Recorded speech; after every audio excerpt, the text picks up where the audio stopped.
ladies and gentlemen present over here. I'm talking on my favorite topic, Professor B.B. Lal, naturally. Born 2nd May, passed away in September 22. I'll first cover the early years of Professor Lal. He was born to Ramcharan Lal and Srimati Saryu in 1921. He describes himself as a naughty in his memoirs, and he was very often ticked off by his principal, and father was ticked off by the principal for his naughtiness. Once he told his father during the Dasara that I want you to get me a bow and an arrow because I want to kill the Ravan. And he'd drawn a Ravan on a chart. And when father came back, he said, have you got the bow and arrow? So father said, no, I have forgotten about it. He says, you will not enter till you get it. And despite intervention by his mother, he didn't allow father to enter the house till the bow and arrow was brought to him. And there are quite a few stories. I'll just leave one for the moment. Notwithstanding all that naughtiness, he stood first in the class each and every time till he got on to the college days. And because of his studies, he was offered a scholarship in BA at the Allahabad University. His aim was to do mathematics. While studying the college, he also was distributing freedom leaflets. Sorry, the word pamphlets not there. Leaflets. And he carried on with dramatics and sports and everything that he could do. Now, in the final year of his bachelor, he fell sick. And he was sick for about 3 months, last 3 months. With the result that he got a 2nd division in mathematics, but first in Sanskrit. Because scholarship was not forthcoming as a student of mathematics, he opted for Sanskrit, which he, once again, came first class first in his master's. Those days, the strength and the age group of Archaeological Survey of India was very high, and Sir Mortimer Wheeler, who had been asked by Lord Wavell to come over and take over the Director General of Archaeology, decided to visit various universities and identify people who could be picked up. So the search was on, and Sir Mortimer came to Allahabad University, and the Vice Chancellor recommended that he take young Brajbasi into the fold of archaeology. So what he thought was mathematics, he turned over to Sanskrit, and then on to archaeology. So his training at Takshala and Arikamedu was under Sir Mortimer Wheeler. And it's interesting to know that within 15 days of his joining Takshala, he writes in his book that as he was passing through the trench where Sir Mortimer was working, he requested if he could come down to the trench and have a look at what's happening. And Sir Mortimer said, okay, come down, have a look what I'm doing. Just stratigraphy, making out charts of where's which level, all that was going on. And Professor B.B. Lal was then, of course, young Brajbasi was looking right and left and seeing what is it. And he tells Sir Mortimer, sir, this is wrong. Well, Sir Mortimer said, what's wrong with you? You've been here for 15 days and you're telling me what's wrong? Get out from here. So Professor Lal quietly went back to his tent. Surprisingly, next morning, first thing he heard was Sir Mortimer knocking, telling him, boy, you were right. Another incident like this happened, and it's of interest to know that Professor Sir Mortimer Wheeler was a chief guest at a talk in London where Professor Lal was going to talk, and he, told the audience that this boy is, he's the one who corrected me within 15 days of his training started, when his training started. So he was bright, no doubt about it, and Sir Mortimer Wheeler felt that he has a lot of potential. And with that background, he joined the Archaeological Survey of India as the top amongst those being trained at Takshila. After joining the Archaeological Survey, his first assignment was summons by Sir Mortimer Wheeler to join him in excavations at Harappa. I'll go through his excavations. Harappa was 46, Brahmagiri was 47, Shishupalgarh 48. Excavation of sites connected with Mahabharata, Hastinapur and Indraprastha, excavation and explorations at Kurukshetra and Karnal, Tilpat and Kampilya. Then Nubia and Egypt led the Indian team in 1961, Kalibanga 61 to 69, archaeology of Ramayana sites in 77 to 86 that included Ayodhya, Shringverpur, Bhadwad Ashram, Nandigram and Chitrakoot. I would like to introduce my mother here, because she was dear to the family, and he married her in 1947, and from 52 onwards, she accompanied him to all the excavations through all seasons. In 52 began her introduction to archaeology, ending with Professor Lal's last field day, no exceptions. And that included Kalibanga 61-69, Ramayana sites 77-86, all 18 seasons she was present, knowing everything that she could do. And I always used to call her non-technical assistant, unpaid. So we had a good laugh over this, but she was tremendous. In fact, the amount of archaeology that my father taught her was phenomenal.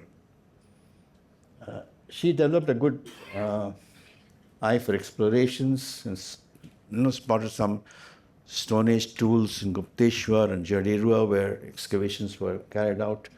When Professor Lal moved from as a Director General of Archaeology to head the department at Jivaji University in Gwalior. Mother suffered medically in later years. By later years, I would say last 15 years, quite a long time. And she passed away at the age of 87.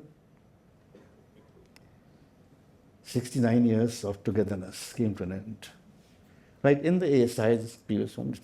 Professor Lal worked his way up to the Director General of Archaeology, and he picked up that position in 1967 at the young age of 46. After 4 years of DGA, he opted for retirement by resigning because he could not pursue his passion for research and writing.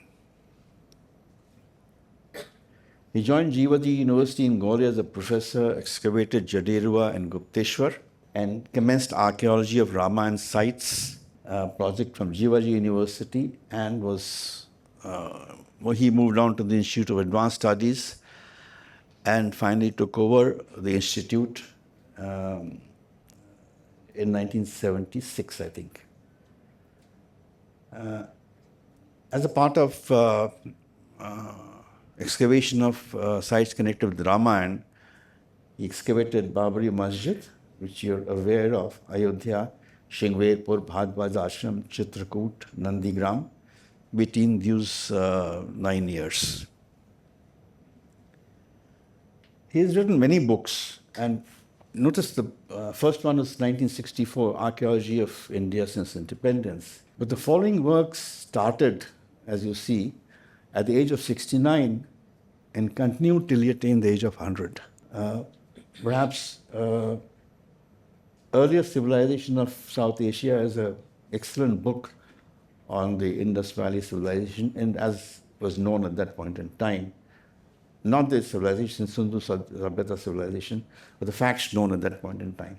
I would urge you to go through this book, Saraswati Flows on continuity of Indian culture, where he's brought out how the artifacts from those days are still existing, meaning what we see today was there 5,000 years back. How deep are the roots of Indian civilization? Piecing together memoirs of an archaeologist under a book that you could read gives a lot of insight. Historicity of Mahabharata, evidence of literature, art, again is a must read for serious students. And Rigvedic people, invaders, immigrants, or indigenous, in which he lays out a case that they were the same people. Once again, it's a good book excellent book to read. Other excavations, etc., they come in sequence. In 21, he wrote his book, 75 Years of Research by an Archaeologist, in which he listed out the work that he had done very briefly. This was released in 2021. And he started, in the same year, he started a book, Aryoka Adidesh, started in his 99th year, completed in his 100th year, and was due for release just about 15 days after the date he passed away. He also led an expedition to Egypt, Nubia, and there he has written a book on Egyptian archaeology. He also has over 100 seminal papers on pre-proto-historical archaeology and related archaeological issues in India, and 7 foreign journals. Just to tell you what was there 5,000 years ago, sindoor was there, gold cone, discolor beads on necklaces, spiral bangles, comb, 3-in-1, pithu pieces, chess pieces, dice, collared dog, cage, feeding cup, kamandalu, plough, shivalinga, swastik, yoga, namaste, priest in meditation, and takhti. Chess pieces as found at Lothal, dice, modern dice and cubical dice, 3-in-1, bangled, spiral bangles, the dancing girl as excavated at Mohenjo-daro, the sindoor, nosharo, and the swastik, the shivalinga. This is the ploughed field, the first agriculture field found at Kalibanga. Notice the furrows running north and south and east and west, and they were for gram and mustard. This is exactly what's been done even these days. And that is the oldest excavated field. I used to tell us how, gingerly they used to use the brush to wipe out so that the furrows don't get damaged. This is the first, once again, the first earthquake ever excavated. You can see the faulted strata. Here are the streets of Kalibanga excavated. Look at the tiles, once again Kalibanga excavations. But, and the pot, burial pots that they used to keep in for burials. But look at the excavation now. This is just about 3 years back. What Kalibanga was, as you saw, excavated, and what it is now. So that neglect has cost us the Kalibanga excavation site. Something personal that I want to put to you about Professor Lal. Mr. Yaman Deshpande was the same batch with Professor Lal at Takshala, and trainees under Sir Mortimer Wheeler. We became colleagues in the Archaeological Survey of India, then became Sandhis when I married his daughter, sitting next in the front row. Again, through Mr. Deshpande, he met his guru, Sri Ranade, in 57. His first book when he started writing, if you remember, 96, he was using typewriters and learning to write, and you can imagine how a book would have been written in those days. One word goes wrong, you start the whole thing again. And then in 1997, he got a laptop and learned the equivalent of Word. I don't remember what was it called then, or equivalent called then. He learned that at the age of 76 years. Thereafter, typing his books directly on the laptop.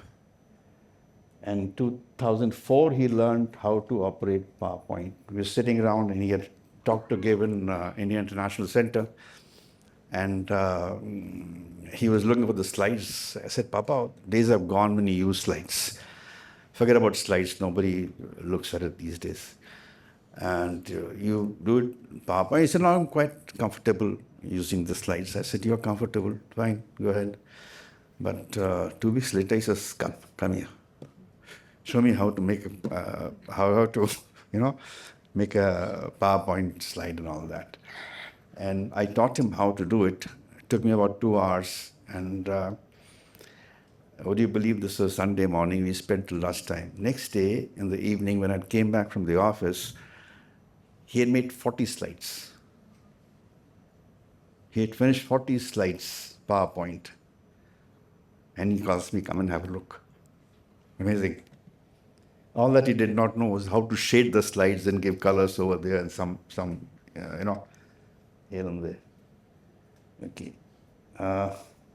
Learned PowerPoint at the age of 83.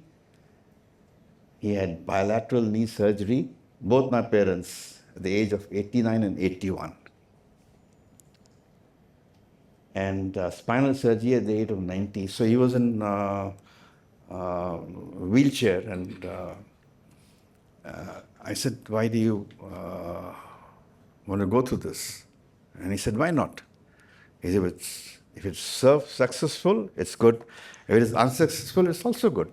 But I won't be able to suffer the pain and all. He introduced us to Bhagavad Gita. Introduced us means my mother,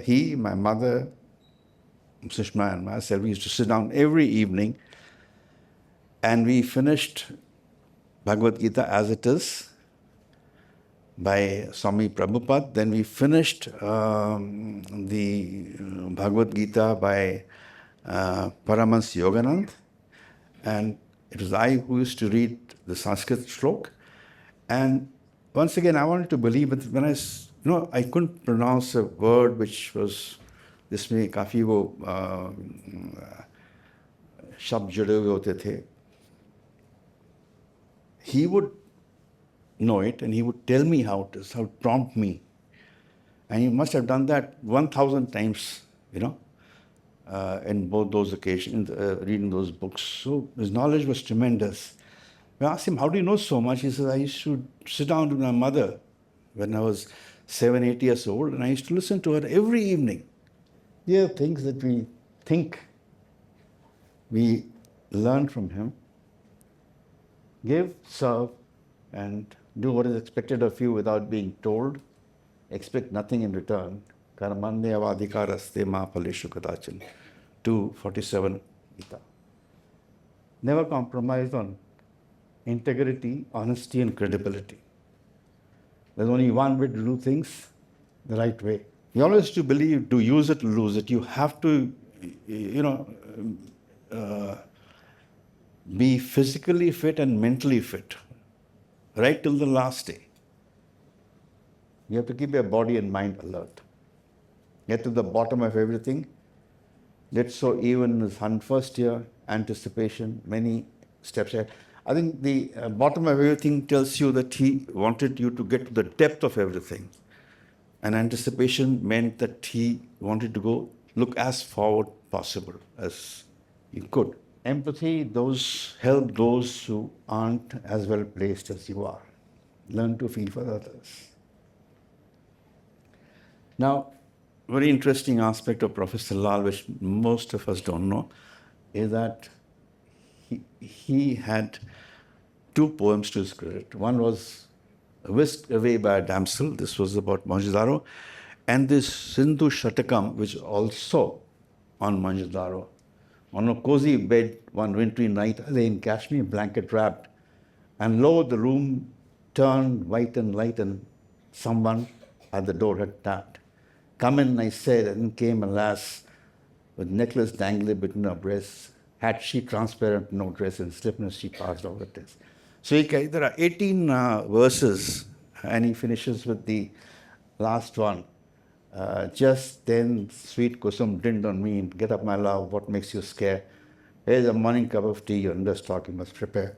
So, this, of course, is in his book, Memoirs of an Archaeologist. And the Sindhu Shatakam could not be, well, he elected not to sort of get it printed. Just wasn't working out the way he wanted to. On spirituality, if you asked him, do you believe in God, he would say no. But we knew that it was not so.